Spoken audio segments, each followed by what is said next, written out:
Best way to simplify your social media is to hire someone. I'm not kidding. It makes it super simple because they're doing all the work for you and you don't even have to think about it anymore. However, if that is not the position you are in and you cannot afford to hire someone yet, here are some tips to make social media simple. 1.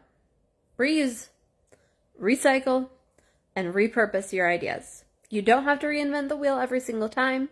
You can use videos you've used before. You can reuse that idea that you've had before.